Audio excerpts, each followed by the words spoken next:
Good morning, good morning. It seems like a sunny day in Tokyo. I think it's going to be a bit mixed. It's what's it called? Scattered cloud. I think that's the forecast for today. Might rain later this afternoon, not so sure. It's chilly, but not too bad. Very, very manageable winter day. We can't see the lights. Oh, I think I got the camera a little bit misplaced today. The camera's pointed a bit further to the right than it normally is. Sorry about that. I was in a bit of a rush today, getting back from the pool. Masks, masks. The masks these days are nothing really to do with the pandemic. It's really influenza season. And there's lots. Everybody's got a cold, everybody's coughing. And the feeling is still that when we're in closed environments or trains or whatever, masking is okay. All right, good morning.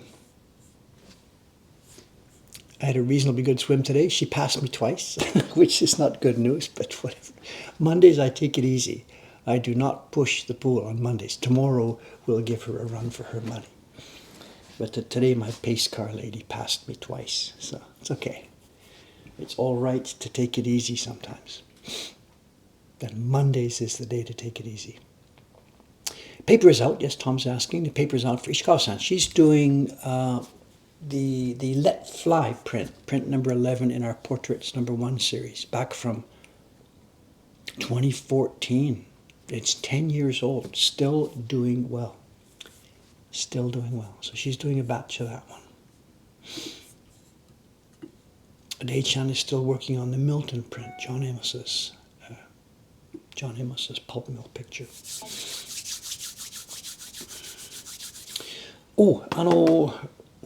Okay, today, I finished all the other small jobs on my desk. I finished preparing the KJ7 print. I got the blocks ready for that. That'll be sent out today, actually. Hokusai, nothing on there. We're back to Surfer Girl today. At last. I don't know for how long. But we're back to the Surfer Girl today. We've got to try and dig our way out of the hole that I dug myself into a few months back. This will be today's show and tell. We have a nice, interesting set of prints that we received a while ago. We're going to see this on show and tell today. It's a small package. They're not match label prints. And they are not pochibukura. And they are not postcard size prints. And they are not senshafuden. I think I've eliminated now pretty much all the things we usually look at when they're small scale prints. Let's have a look at this at 15. Is it socks off material? They're kind of cool, but I wouldn't promise socks off. No, they're kind of cool. And we're going to have a reenactment. I've already opened this. We had to open this to be able to inspect the prints and pay for them. So the tape you see here, this is going to be a reenactment. This is not. I think this actually arrived quite late. I don't know how long it got stuck in the post office. I think this was posted 28th, it says. Okay, maybe, I don't know. Posted in the Netherlands. And long-time viewers of this stream perhaps know what is inside this. A small white envelope with something bumpy inside, posted in December. We'll have a look at it later at show and tell time.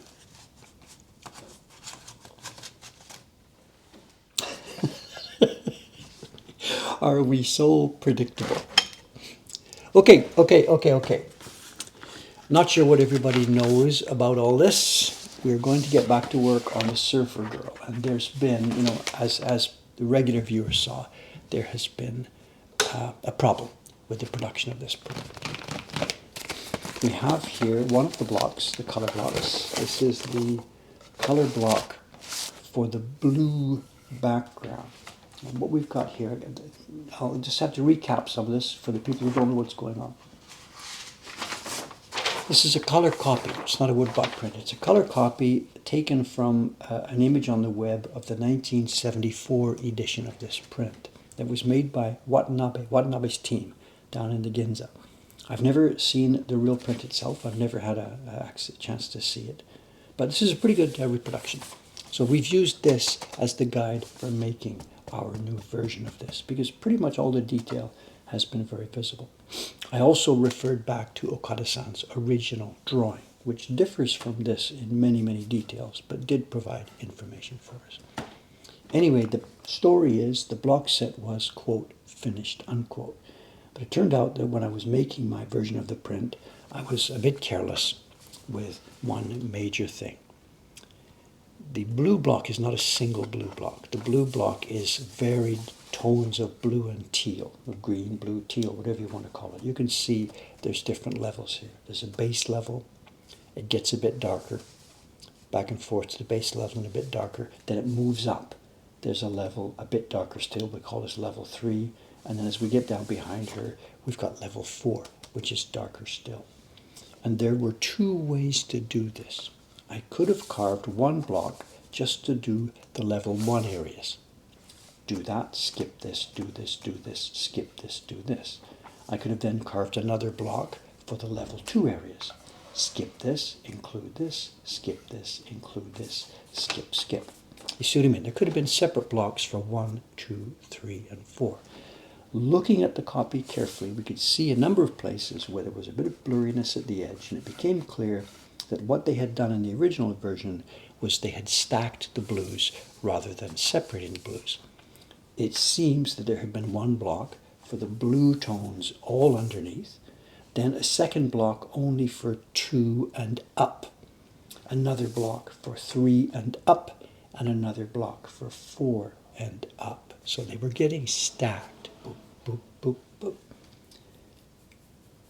They've decided to try it that way, and I did it the way we should do. I carved the first blue block first, then I transferred the data to some other blank blocks ready for carving 2, 3, and 4. But I was too blasé with it, too quick and easy, and I really didn't pay too much attention. And I also didn't really do the transfer all that carefully. I got in a bit of trouble with the transfer because the transfer areas are fairly wide. They're not just thin lines.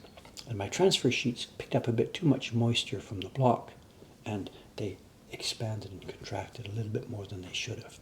Anyway, long story short, my block number 1 was usable, but blocks number 2, 3, 4 were not. So they're going to get junked. And we're going to go roll back a bit. We're going to keep the key block, keep the red, keep the surfboard, keep the blue base block.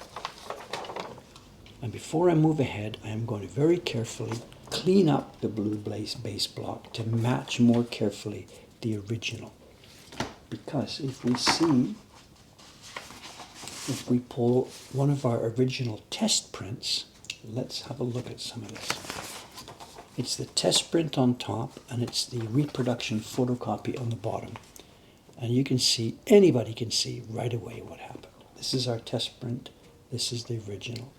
The white spaces left over all got narrowed. Some of them are sort of okay. Some of them are not even close. Not even close. And then by the time you started to stack them up, these things are just filling in, and it just not even close. Just not even close. So toss it and start again. So my job today is this. What I'm going to do, as you watch, I'm going to take a quick reproduction, a quick proof of this blue block. When I say quick, they're thinking, oh, already he's doing a careless job. No, what I mean is, not for a woodblock print. I've just got some white copy paper, and I'm going to put pigment on this blue block and just take a quick proof, not for the purpose of transferring registration, just so I can see clearly what do we have here, compare it with the original, and decide what needs to be changed.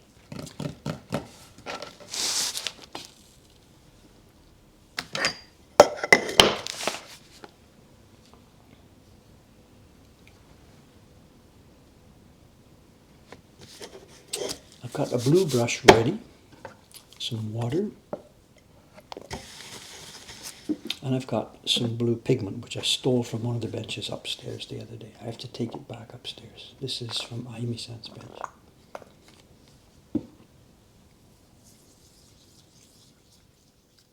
Again, we're not making a wood block print here. We're just going to proof this block so we can see the width of some of those lines.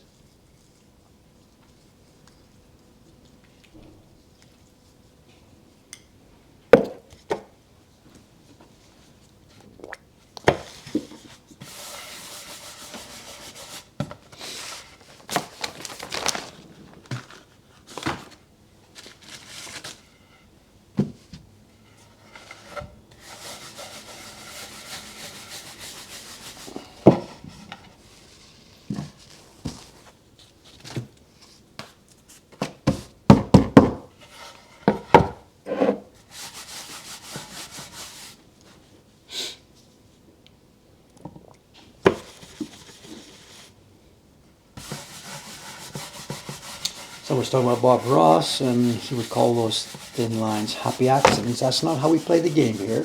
All due respect to Mr. Ross, he was working in a very different environment than we do. He was teaching people to have fun making interesting pictures, you know? And I get the idea. It was supposed to be without big stress, not try to control it overly. So his happy accidents really made a lot of sense. This is a different environment here. There's no room for accidents here. We've got a pre-programmed thing that exists, and that's the designer's job to do that. And I'm the factory, and my job at the factory is to make it as closely as possible to the original specifications. No happy accidents. The chip making company in China can't report back to Apple and say, by the way, we had a happy accident last week and these chips are a little bit different than what you guys specified. I'm sure it's all going to be okay, right? That's not how it works. So, someone says, we're not here to have fun. Well, sort of, but... Sorry, this block is thirsty. Let's make it warmed up before we start here.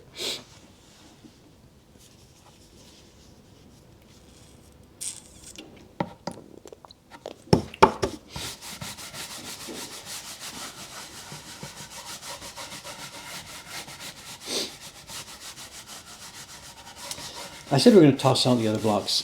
Before I do actually toss them out and start again, once this block is ready, we will then inspect those other blocks I made. And it could be, if I get really lucky, that the white lines on the other blocks are all thin, and I can open them up to the level that we're going to see on this block. But I think I'm not going to get that stupendously lucky. Some of those lines are going to be wavering. Too much wood will have been cut off in some places. So I doubt very much that you'll be able to use them, but I will have a look and see before we do toss them out. But I'm thinking almost certainly it will be better just to cut and run and start clean. We'll see. We'll see at that time. That won't be happening today.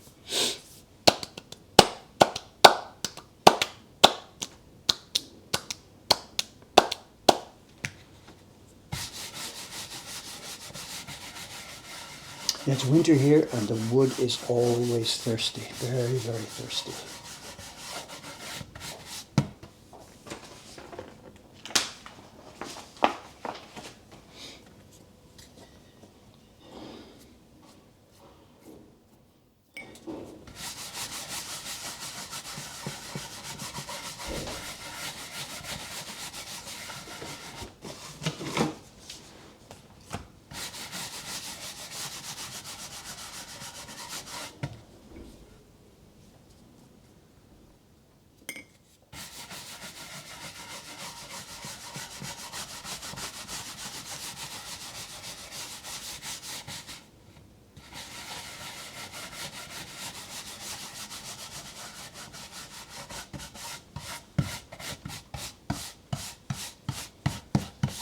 Okay, again, we're not trying to make a wood block print here. We're not doing registration checks, anything like that. So I can just simply lay the paper down.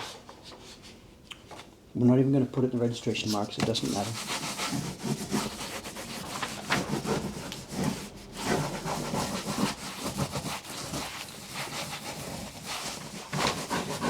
See, already this paper is expanding. We couldn't do this for registration this way.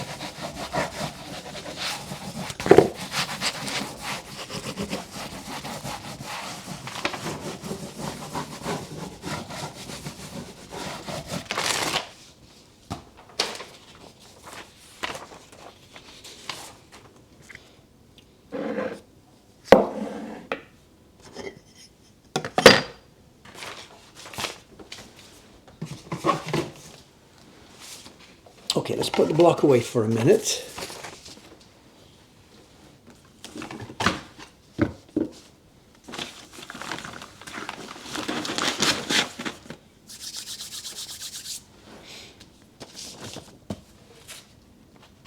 Someone's asking, what kind of paper? This is just copy paper. This is not a woodblock print. I just needed to see.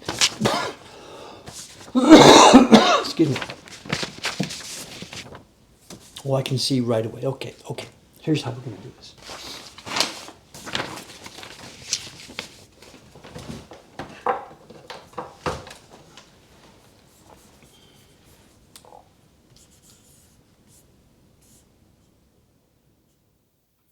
Here's how we're going to do it. I'm going to get you guys involved. I'm not sure.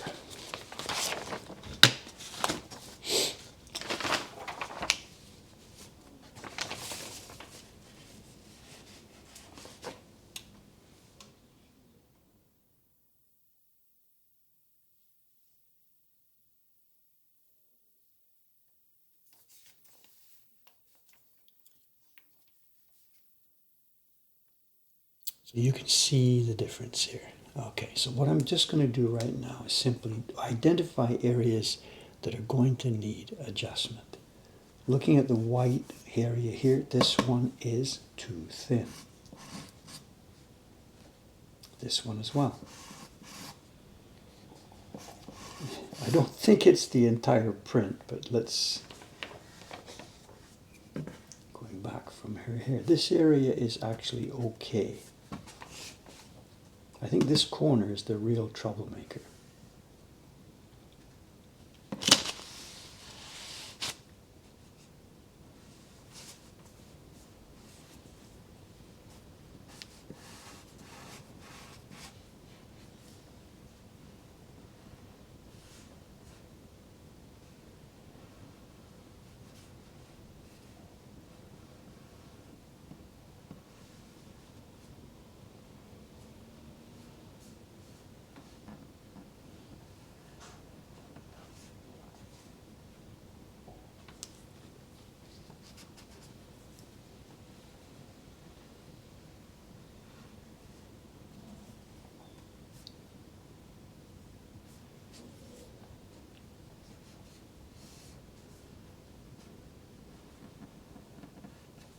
You can see, look at this area here.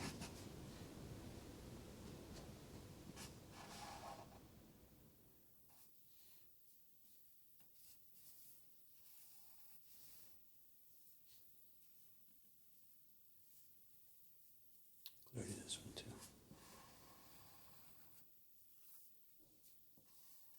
I think this corner was the worst. I don't think the whole print is as bad as this.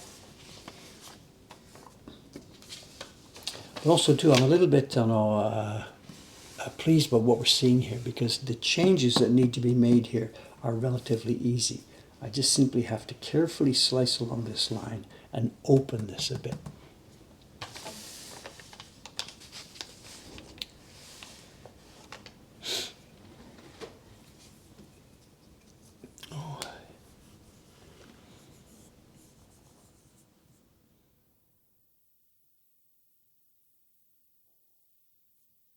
Comments, comments, comments.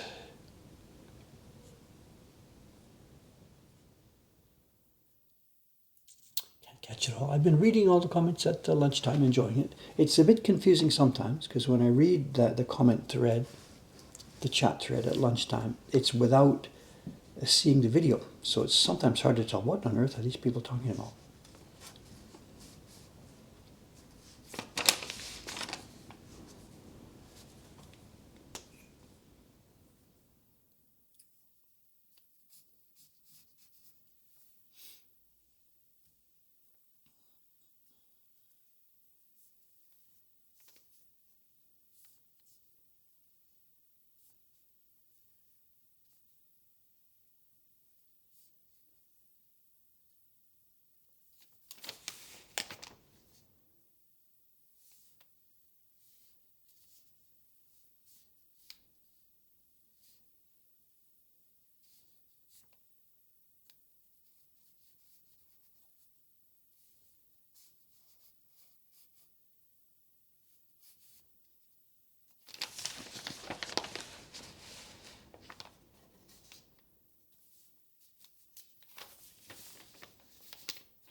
Looking at this one, you see the original here, the lines here get thinner and thinner and thinner.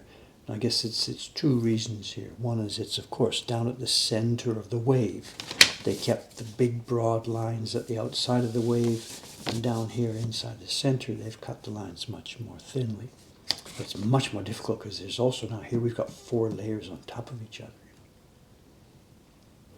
And I might rethink my approach to this. Instead of doing this as 1, then 1 plus 2, 1 plus 2 plus 3, 1, 2, 3, 4, I might do it 1 plus 2, 1 plus 3, 1 plus 4.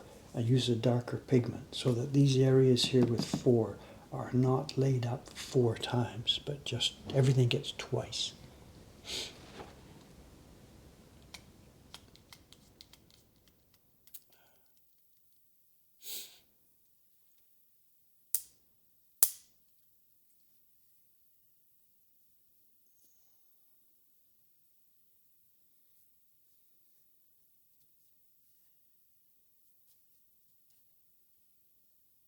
This area seems mostly okay. If anything, some of mine are already too wide. They're wider than what the original was, and maybe I was thinking this was dangerous. Some of these, look at these are too wide.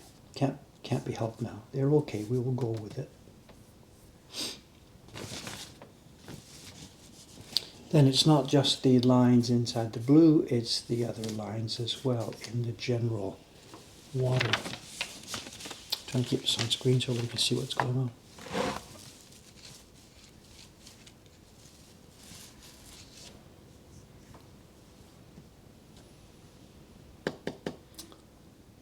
So some of these need to be thinned down a little bit.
I guess this isn't the most interesting thing for you to watch, but I'm sorry, but this is the work on the desk this morning. This is the job that has to be done before we can proceed here. So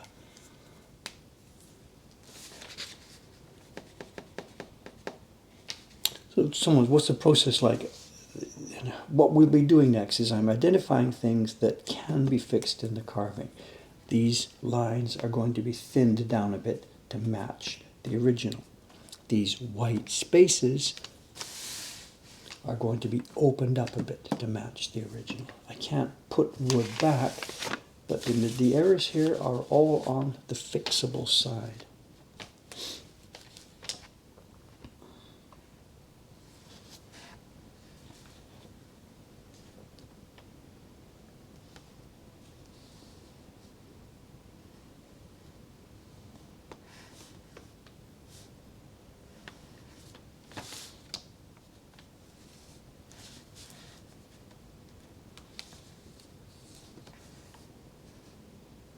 This area doesn't seem too bad.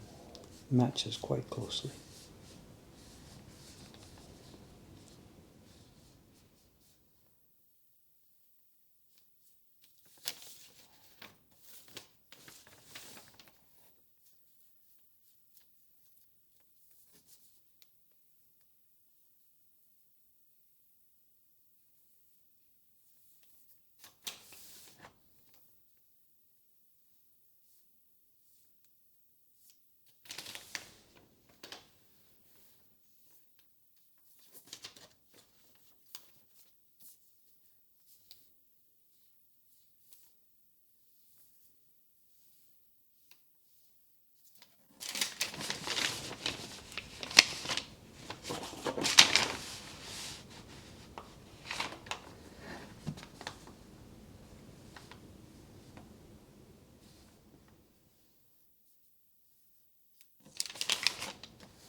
It's funny, it was mostly, just this top corner. Funny. Interesting. When you zoom out now and see this, the areas that are going to need to be changed, interesting. They are all in the same area. The ones at the bottom seem to match much more closely. This area really, really matches quite closely. For some reason, it was just this area. The top, is that where I started? I was rusty? No idea.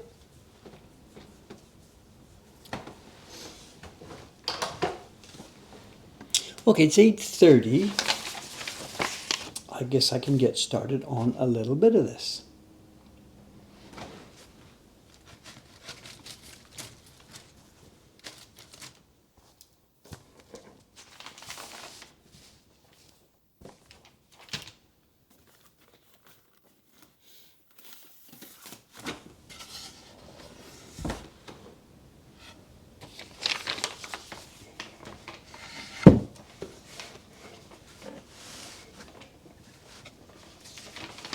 Something else to mention on today's stream. I know there is something else. I have a little interlude on today's stream. Last week, or was it last week or 2 weeks ago, I put a video clip into the stream of something. I told you before we were rearranging our excuse me. We're rearranging our storage here, disk storage, and we've got an NAS drive attached to our system now. And as part of that, we've discovered lots of old things that were stored here many, many years ago that I didn't even know we had. And last week I showed a short video clip taken from an NHK program. Today we're going to show another clip, but nothing to do with kimono or bath or onsen or NHK. I found some clips of carving from when I was carving, and this is not 20 years ago. This would be, I'll have to figure it out. Well, I'll figure it out while we're looking at it. It will be a clip from carving from about 2009, somewhere around there. So 15 years ago, we have some clips. So let me show you. We'll do a 5-6 minute clip, maybe up towards the top of the hour or so.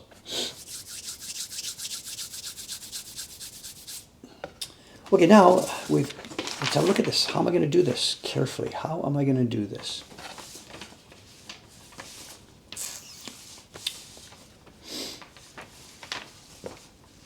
I've got three things to look at. The block itself, the shape it should be, and the shape that we have. And I've got to integrate that information and chop this block a little bit.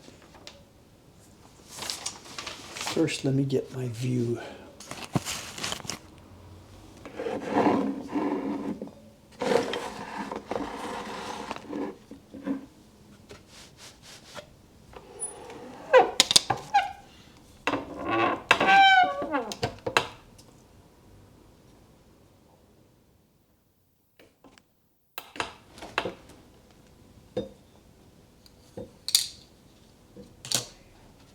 The tough part about this is I need no glasses for the scope, but I need my glasses to look at the samples.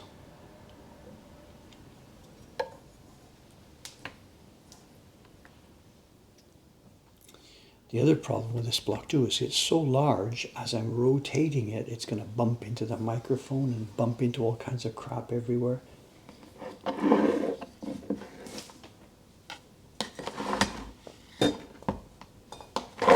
Let's get this out of the way. We don't need this here right now.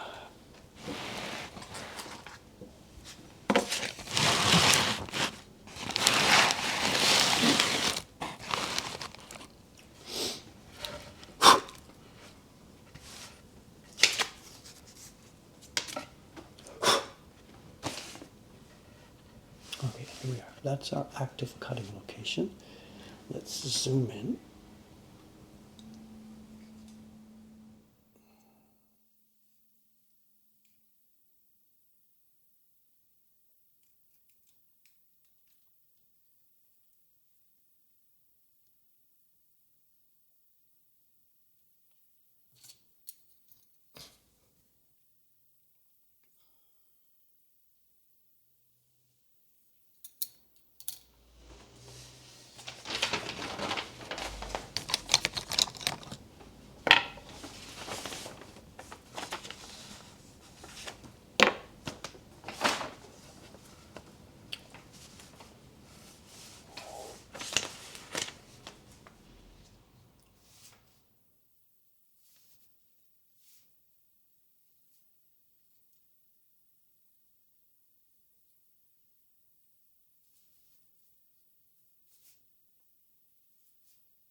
This is the way it's going to go here, just one by one, bit by bit, comparing the original, comparing my cutting, and widening these lines to fit just a little bit.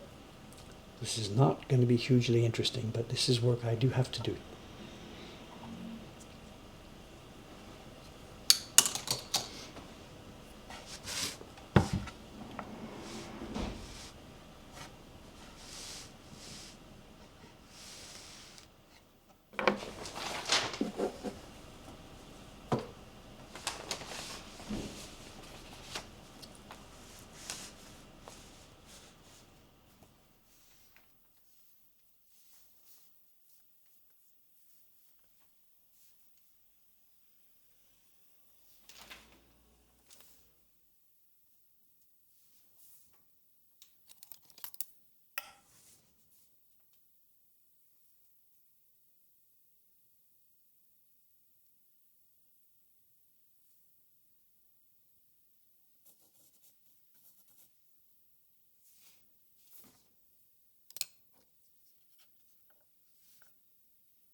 Some of them I can see, even without going back. I must have done this so quickly.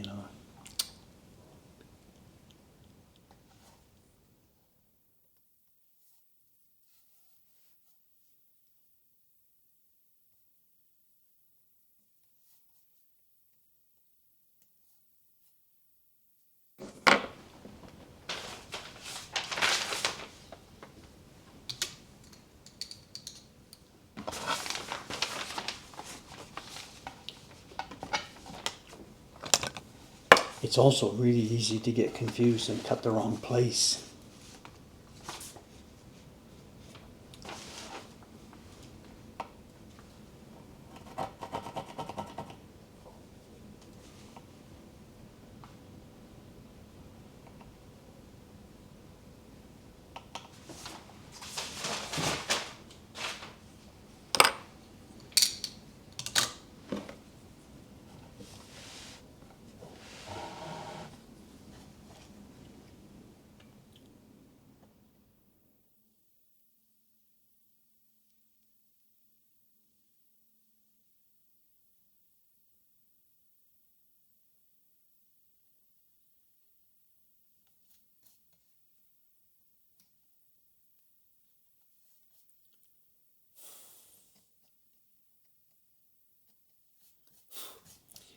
I don't know, there might be people asking in the chat here about one aspect to this, what I'm doing here, this little bit of tiny adjustment and everything, does this really matter? Will people be able to see this? The answer is yes and no. I know any one of these given cuts I'm making, of course, they won't be visible at all. But what does happen over the surface of an entire print is there's a mood and a feeling to the carving and the printing and the appearance. And even though any given line, any given cut will never be seen or never be noticed, no one will ever, even if I came back, I wouldn't see it myself. But taken in total, the appearance of a block and the density of the printing and coloring, if these lines are all just a little bit too fat, then the finished print has a sort of tubby, fat appearance. So no one will notice what I just did. No one will notice this one or this one or this one or this one. But overall, you do notice it. It's a question of density and how much dark and how much light there is. And the lines start to look a bit flabby and fat rather than clean and concise. So yeah, this does matter, Even though, like, what, is someone going to really see that? Well, as I said, yes and no. We don't see them individually, but we do see them in total.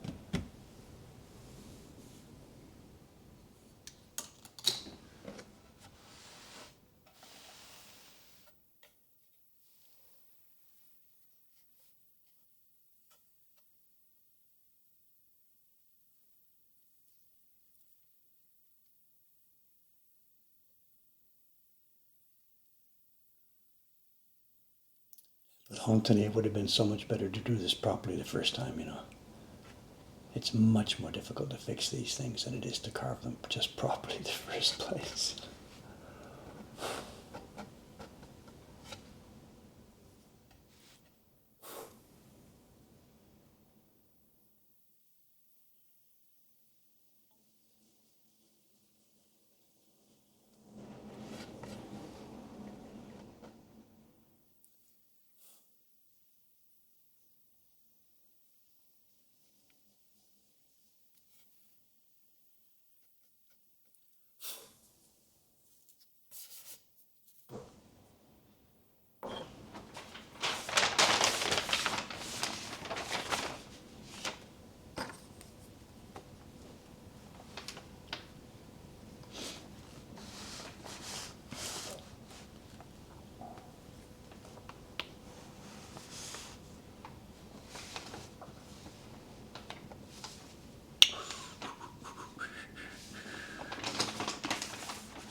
We're not hearing our whistling out there this morning, and I wonder if perhaps that phase of the construction is finished. We've had a guardman out there with his whistle, whistling pretty much all the way through a bunch of the previous streams, and it seems that it's out there. It's not happening now, so.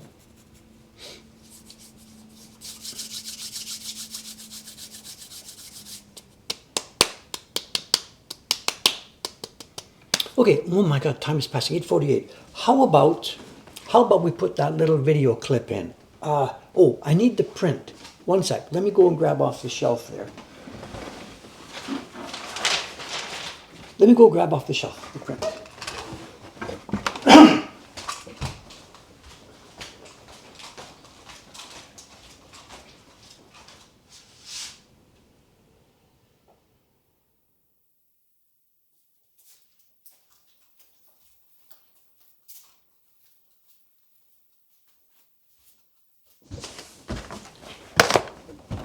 The printing question that I was carving back whenever it was, what did I say, 15 years ago or so.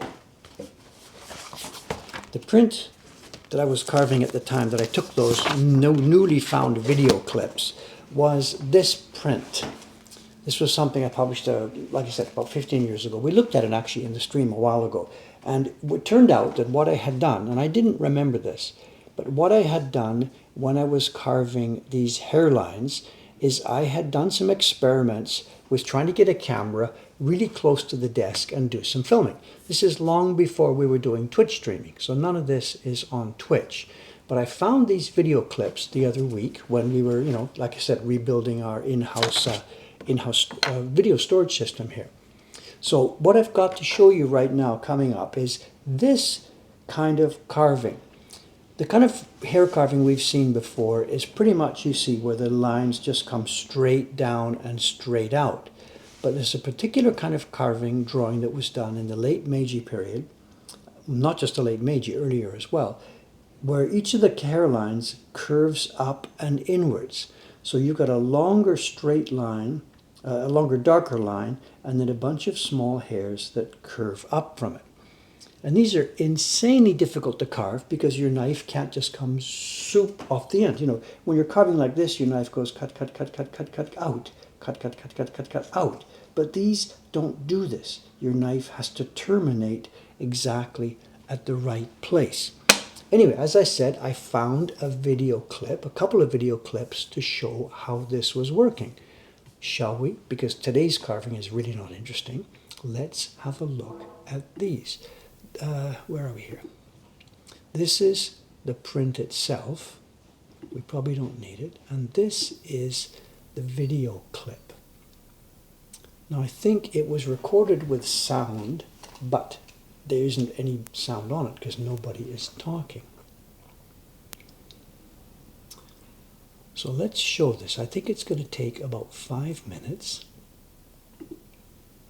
And throw me your questions, because there's no audio on the clip itself.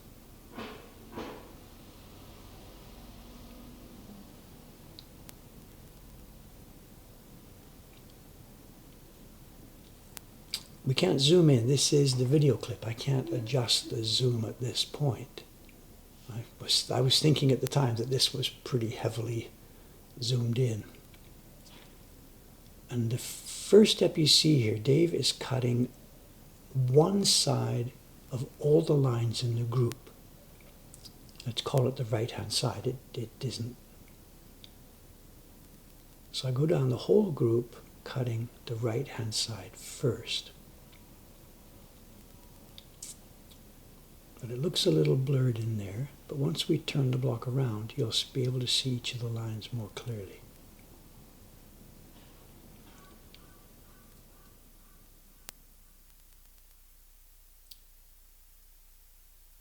Someone's asking, is this the 5 or 7 stroke method? Now this is not that system because these lines are not running out open to the end. These are just lines, start and stop.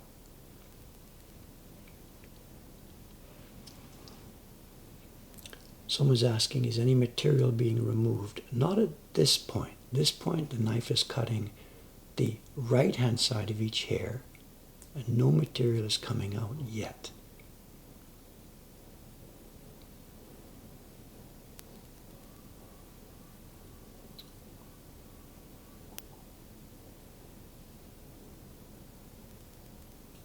when we get to the end of the row, it'll turn round,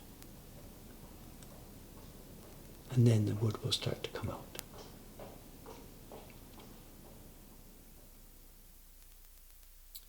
Someone's asking us, was this done with the scope? Yes, it was done with the same scope that I'm using today. There's no way I could have done this without that. In the old days, they didn't have scopes, and they were, what can I say? I just bow my head in admiration of what they were able to do. Okay, there we go. That's the group you can see now. The groups on the left have already been cut. And now we're going to cut the other side of the hair.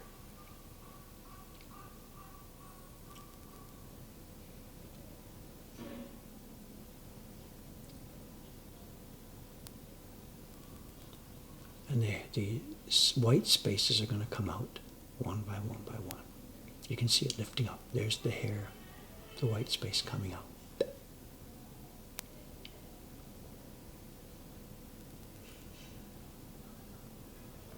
The knife is sharpened to be quite acute. It's kind of the Ito-san carving, you know, what we did. You saw in that previous video where I said Ito-san's knife was carved very acute. This is sharpened that way. Now you can see the wood coming up.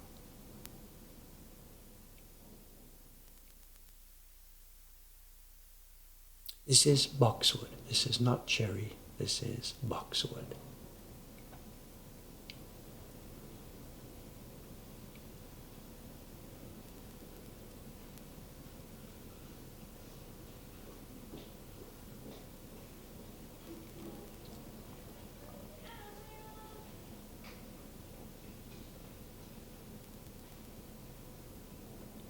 And did we see it at the beginning of this when I first turned the video on? I first ran my knife down the long stretch so that these are all ending at that previous knife cut.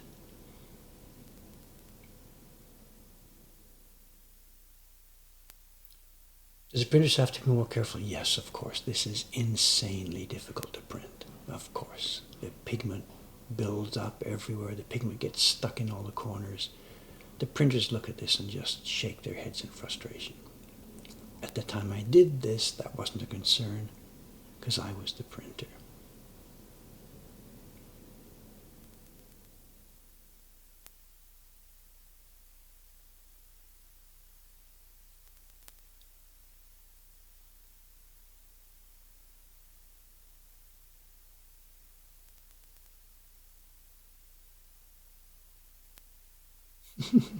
It's fun, you know. I didn't know that I had this video, you know. I didn't remember. I must have made the video, then just put it away.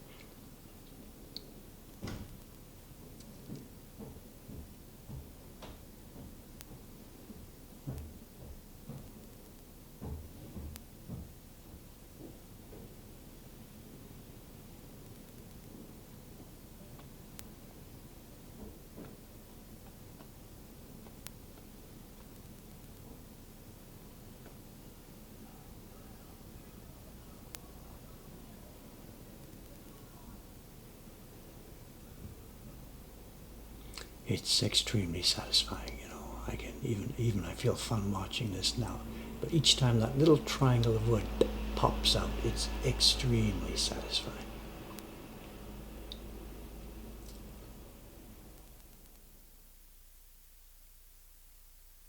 There's also something else to mention here. You'll notice actually now that the bevel side of the knife is against the wood to be retained. I'm a bit surprised maybe nobody has asked me about this. This is against the rules. When I did the first part a few minutes ago before turning the block round, the flat side of the knife was against the hair that was being retained. But now, because of the way knives are built, we're still coming down from the root of the hair to the tip, but we're on the other side of the hair. It turns out that the bevel of the knife is against the hair. And that's supposed to be a no-no. Why can we get away with it here?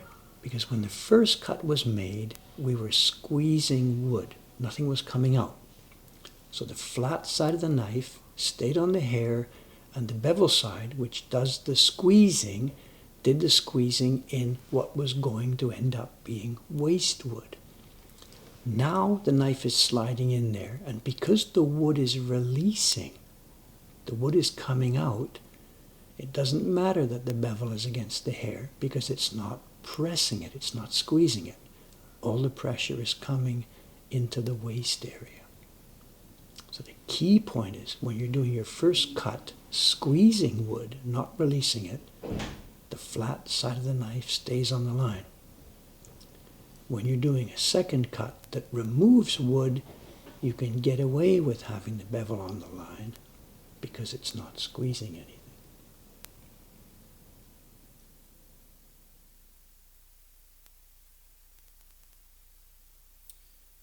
Another question here, if you look over there around the eyebrows and eyes, we've got a lot of waste wood cleaned out first. That is the reverse of what we normally do. Normally the lines are cut delicately first, then get the big chisels in there, and then clean up the in-between. Well, that was it. That was it, that was it, that was it. Cool. Cool. I myself, when I saw this the other day, I'm like, oh my God, I can go back in time to when I was younger and I had all this power to do these things, you know. So for me, watching this video is kind of an ego massage. Wow, I was so good at this. I was so good at this.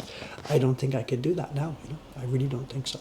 But anyway, sorry, while I was saying, why did I clean up the area around there first? It's because I don't want to muck around with the chisels. After carving a bunch of hair at that level of delicacy, there's no way I want to be moving around in there with my ice chisels and scooping. So I did all the scooping first to get it out of the way and then finish off with this carving. I don't have any idea if that's how it would have been done in the old days. No idea. But for me, that was the safest way to do this. There's more. I think I saw on that hard drive there's about 10 of these clips as I moved down to different areas of this face. So maybe let me know if you want to see some more. We can do some more of this later. I was really happy to find those clips. Mixed feelings, you know, looking back at what you did when you were younger and when your eyes were a bit different. It's very mixed feelings, you know. I'm full of pride that I was able to do that, full of frustration that I don't think I can do it anymore. But happy that it gets preserved. You know, we chatted about this the other day, about the difference between my work and a guy like a super chef. You know, he makes his beautiful dinners, puts them in front of people, and it's gone, and there's nothing left but memories. I'm lucky because I chose this, but in my case, it's different. The stuff that I made actually gets preserved, and we can see it later. Some say YouTube video. Yeah, it could be at some point if I look through these clips and do a YouTube video. There's obviously an idea there. It's the same thing at the moment. Time. Okay, it's 9:01. Let's do a little bit more of this carving. Not hugely interesting, but let's do a bit more of this. Then at 9:15 we have a show and tell, an interesting show and tell. Have I ever tried creative? You mean 3D carving? No, never. I have no. Never thought about it. Don't have any specific skill for it. Never thought about it. I don't know if I could do that. Carve in 3D? I don't know.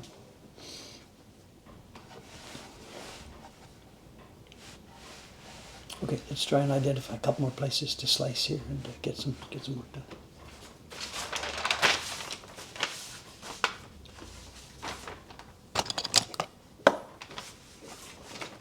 There's a lot of it, sorry.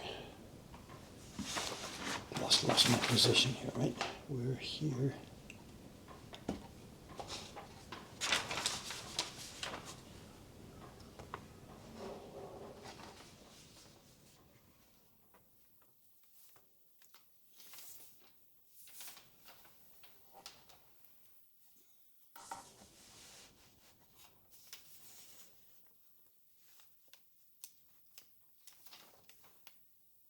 Look at the difference. Look how fat these things are. My God, I must have been drunk at the time.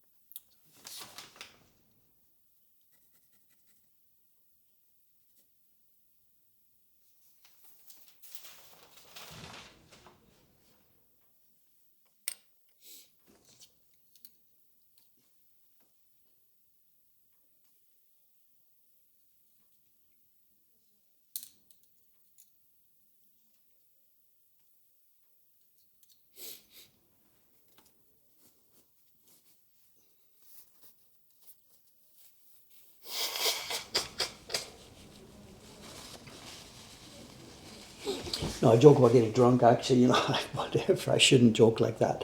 I actually haven't ever been drunk. I don't know. One beer is my max. I think John. We probably talked about this before. I think John was here once, and we were out for dinner, and we were chatting peacefully, and the dinner got longer and longer and longer. So I had a second beer. But normally, no. When I'm certainly having dinner by myself, one beer is all I can handle.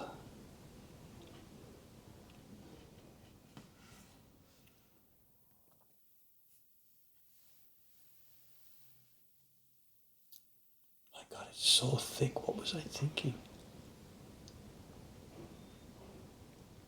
See, same thing again here. It's the bevel side of the knife that's against the wood to be retained. And that's against the rules. But as you can see what's happening. The wood is sliding up. It's moving away. There's no stress on the wood that is being retained.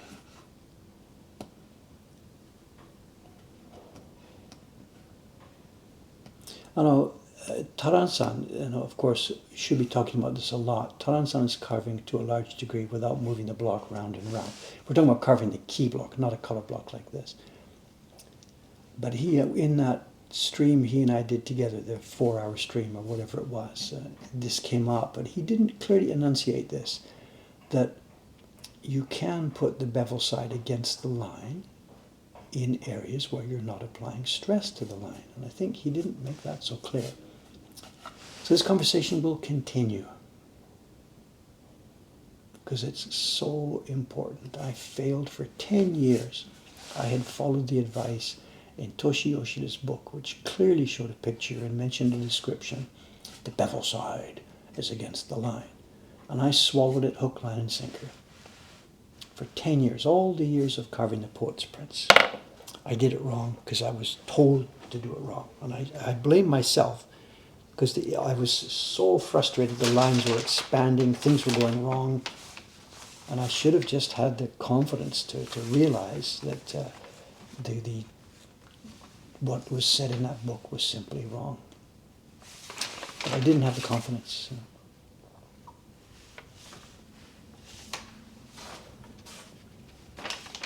So I've spent the rest of my life dedicating it to getting the correct word out.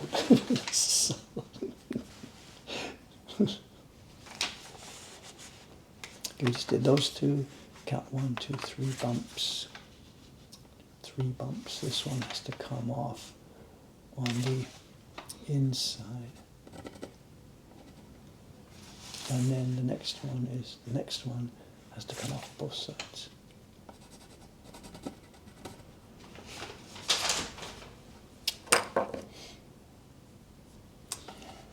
Whatever, I can't really blame Toshi Yoshida. He wasn't the carver. He was just trying to follow in his dad's footsteps and put out a book that, gave a lot of information.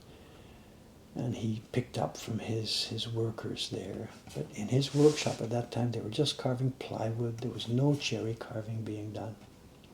It was metal blocks for the key blocks. And he simply never saw this kind of carving being done. But, put it in his book. Bevel side stays against the line. It shows a big picture. Can't be helped.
That's that. Now let's get these two. Where are they? Those are the two inside here. Which side do we want to cut?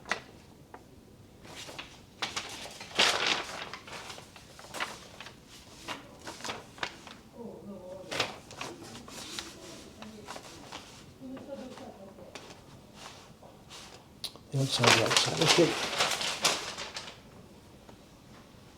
This face and that face.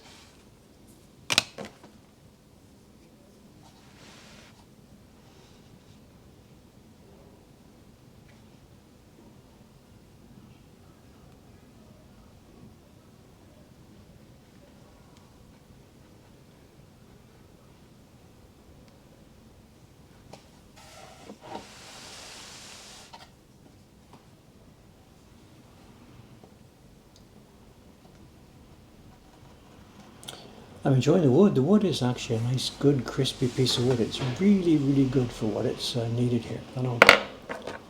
When Mr. K, Kawai-san, was doing the test printing on this, I'd asked him about the wood, and he said, yeah, that blue block, the first blue block, it really is. It's a treat to print. So this block is actually okay. Managed to find a good one for purpose.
The noise outside is the garbage truck picking up from the Korean hot dog place. Their business really seems to have stable now. Remember, we've talked about these guys over the years. When they came, they had a certain business model, and they really, really struggled with it. They've changed their menu. They put different signs up, different kinds of food, different kinds of alcohol to serve with it. In the early days there, they were really sort of, I don't know if I can't say struggling is the right word, but they were clearly trying to find the right combination for what they're doing. These days, it really seems to have settled down. I don't see any changes. The same menu sign is there. The same chairs are there. It's always busy. Always busy. They kick up around lunchtime, and they're always busy during the day into the evenings, and I can't complain. I think if I had ever said something like, I give them 6 months or something like this, then I was dead wrong, because they have obviously a clear, good business model. I think I might have been a bit negative towards them at the beginning because they were a chain, and it was a real boom for that chain. They were getting all kinds of Instagram coverage, and people were taking the food and taking selfies and stuff. And when I saw that, I was thinking, that's the kind of thing that will be a flash in the pan, that will disappear soon. And that's wrong. They are still there now, and this is, I don't know, you tell me, 3-4 years, and it's still crowded every day there. So they seem to know what they're doing. I'm much less confident about the dorayaki place that's down the street, because they seem to have a staff problem. When I come on the way to the pool, and when I come back from the pool, I see the young lady in there. This is 7 o'clock, 7:30. She's cooking the dorayaki for the day's stuff. So they make them fresh every day, but then they close around 3 o'clock, just when people are sort of coming out for an afternoon snack and looking for something to eat. And I can't figure out why they would do that, except maybe it's simply all they can afford is one staff member. And she has to start early to do the cooking. 7, 8, 9, 10, 11, 12, 1, 2, 3. Yeah, 3 o'clock, that's it. That's the end of a legal day's work for somebody. So maybe that's their business problems. I don't know.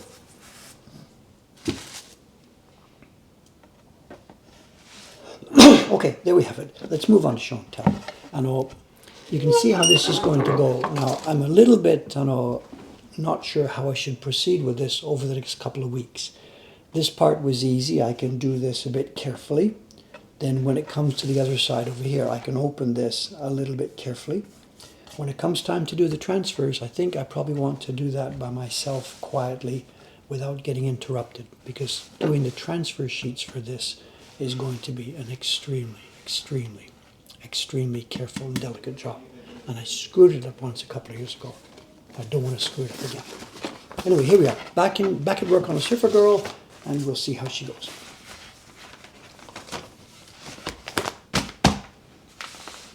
Is that when we did the test printing? The date of the newspaper of these blocks here. Is that when the test printing was done? So it's a year ago. Maybe so. I can't tell. Okay, what did I do with that show and tell stuff? Oh, here it is.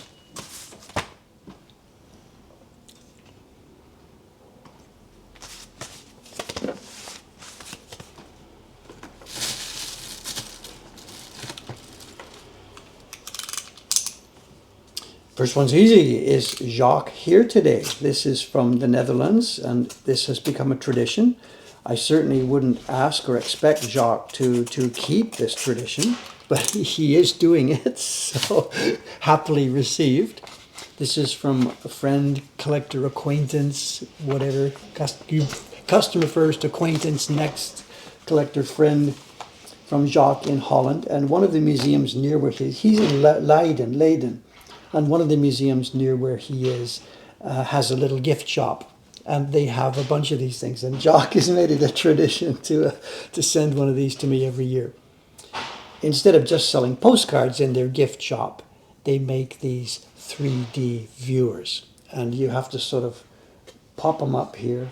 I forget how to do this. Once a year I do this, but fold along these lines. Height. It goes on your nose. See if I can get this to work. There's no way I'm going to be able to show you guys what it is. It goes on my nose. That's which way around? Not that way around. This way around.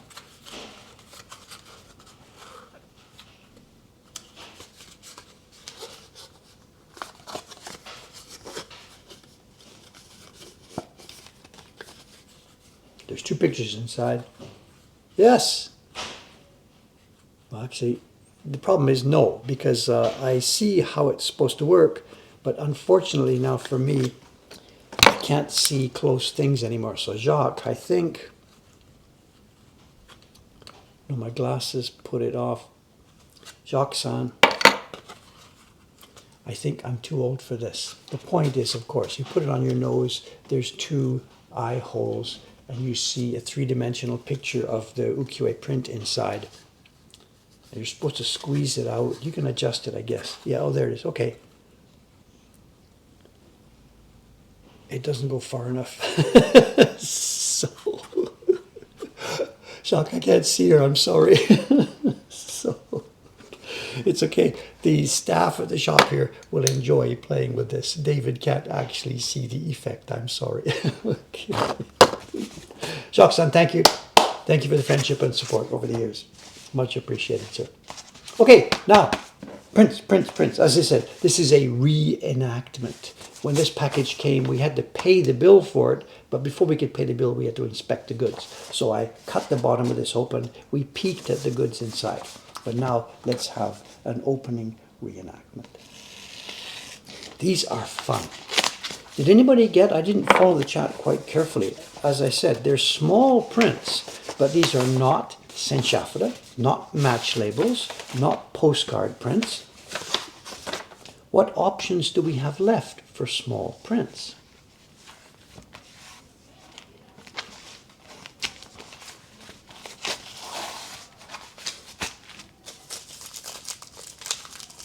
When we bought this, we first assumed that this was a bunch of things that would be going into the shop. But when Watanabe-san and I opened the package, we both realized the same thing. No way are we going to sell these. These are too much fun. How many layers? 1, 2.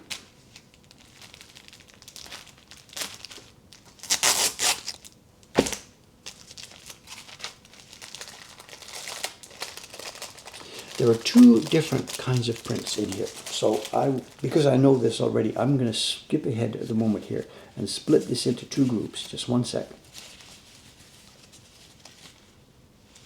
Okay, there is one group. We'll put that aside for a moment. And here is the second group. And the person who sent it has carefully packed. Let's try and zoom in here. Can't zoom in too far. These are similar to match label prints, but not quite the same format. And what we think is,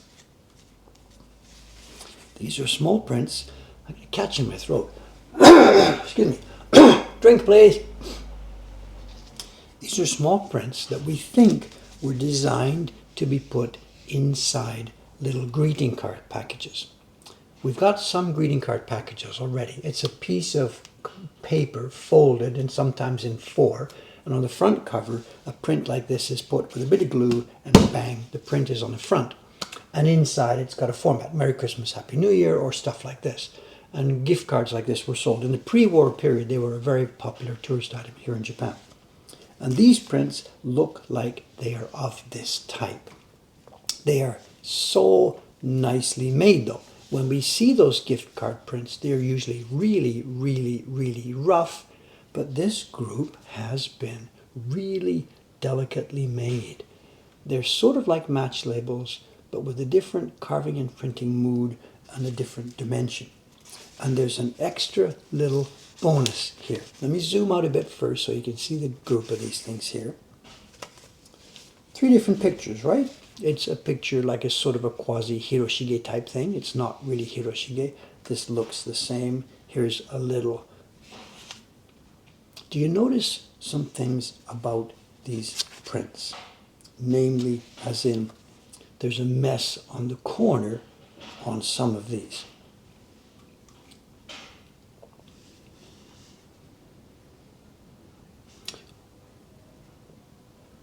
Well, you know, sometimes, of course, when we put the paper into the corner of our registration marks, it makes a mess because of the blue pigment. But here we have a mess on the right-hand side. What's that all about? We don't put the right-hand side of the paper into our registration marks. These 3 prints are actually one print. If I do it like this, there's one print, there's joined up, and there's joined up, and not only does it join the mess, but there's a little crease in the paper that's also joined. This was made as one sheet and then chopped up later. You've seen us do this before when I did the Embrace the Delight series. This is how we did ours. We didn't do them one by one, little tiny prints. We made them in groups. And here we are. This is and it's not only just the same, it's the same individual piece of paper. Look, you can see the word lines up. I mean, there's no way about it. There's absolutely no doubt about it. This is the same piece of paper that has then been chopped up.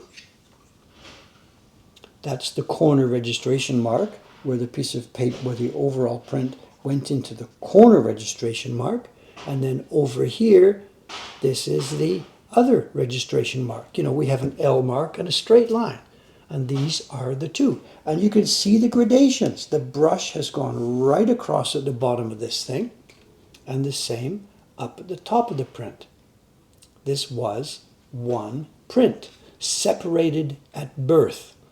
But luckily somebody kept it together, and now it's come to us, and it's now been reunited. Well, they were never separated. They were kept in the same envelope. Obviously, somebody collected them all.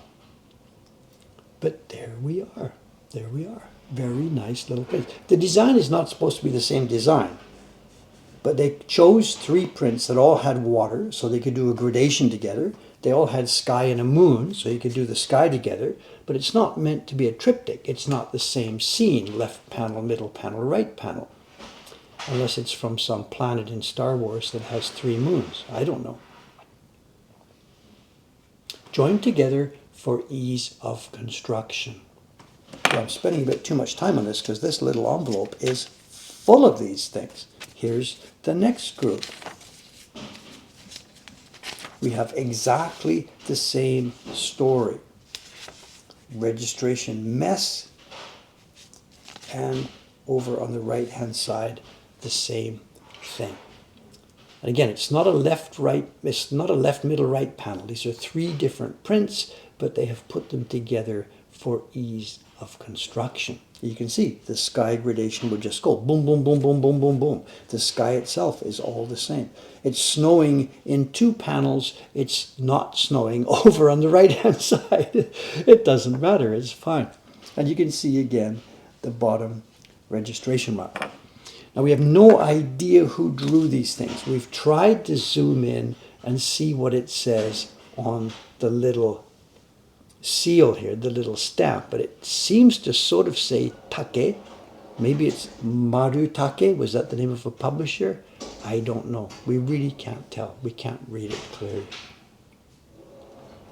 Is it great artwork? No. Is it great fun? Yes. You tell me. Woman meets a werewolf. I don't know. What is it?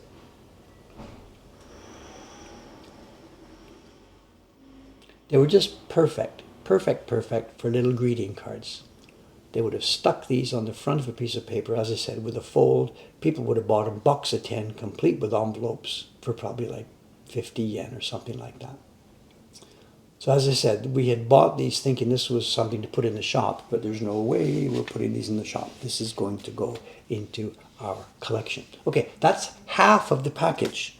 The other half of the package, there's more prints in it, and they are a different type. And these also are a type that we have never seen before in the same dimension. Instead of talking about it, look at this. They are similar to match labels, but double in size and much more detailed. Let's go through these. I maybe should have promised socks off, I don't know. This was not from Yahoo Auctions here too either. This is a different source. We're exploring lots of different places to get prints. Yahoo Auctions is getting one too crowded, it's getting too expensive, and it's also full of scammers. So we are looking around in many different places for prints. This is the famous Monkey Bridge. Where is it? It's in, is it Yamanashi Prefecture? I can't remember. Udegawa-san, good morning. Good morning. I think the famous Monkey Bridge is in Yamanashi, but don't quote me because I don't remember. Hiroshige did a similar design of this, but this is not his design. Let's go through it. Oops. These don't seem to show the same pattern of being printed together. I don't really know. This is a view from Toshogu up in Nikko. And there, the design, the art here is a bit clunky. I mean, look at this guy. This is not the world's greatest drawing master. It's a bit clunky. But again, that wasn't the idea. The idea was to be an interesting, nice little decorative object. And almost certainly it was the same use case. These were pasted on little folders of paper to act as greeting cards. Somebody would open them and they would write a note in, "Dear Aunt Mabel, I'm in Japan, wish you were here." They're not tokuriki, no. No, if somebody's trying to guess with tokonoki, they're not. This is not Kyoto tourist stuff.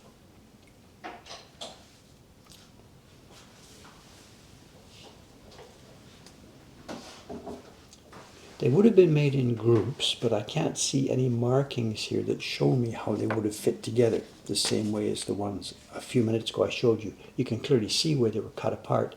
These ones don't show any such markings. And perhaps the previous collector has sliced them so close to the bone that such markings have been cut off. I don't know.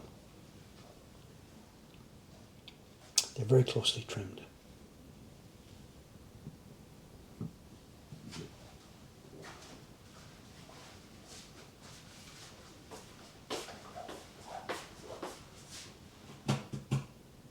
Can't quite read it all there. It might be an advertisement for a restaurant. It might be the restaurant's name. Not sure.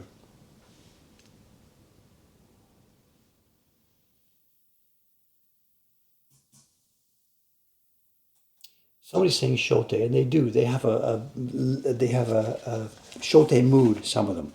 That one does, because shote did this again and again and again. Some of them are more generic ukiyo-e type stuff. This is the more generic ukiyo-e feeling. If I had to guess one person in the world, I would have maybe put it at shote, but anybody could have done this at that time. Absolutely anybody. And in fact, because some of the drawing really is a bit kind of clumsy, this tree, maybe it wouldn't be fair to mark it as shote, because he was better at this stuff than this. These are really kind of clumsy. Somebody's saying over there, this should be a subscription series. Well, in the future, we are at some point going to do another set of small prints like we did with the Embrace the Delight. If and when we do that, I think I would like to do something a little bit more artistically well done than this particular set. These are nice, they're cute, they're quaint, but they're not done well enough for our attention to reproduce as a set of prints, I think. Which is why I would back off on the shote attribution. I think this is just some in-house scribbler copying a bunch of other designs and putting it together.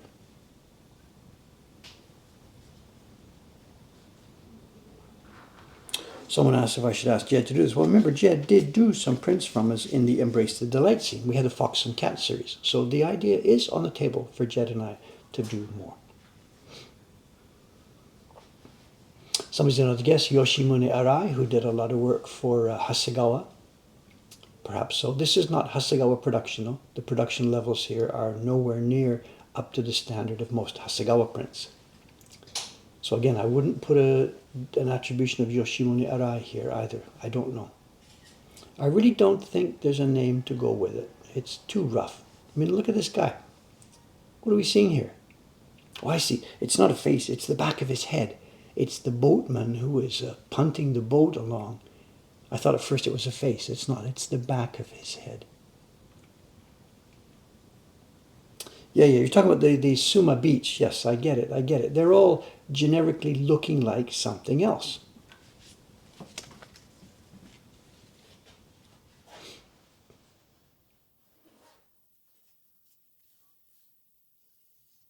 But the drawing quality is really crappy.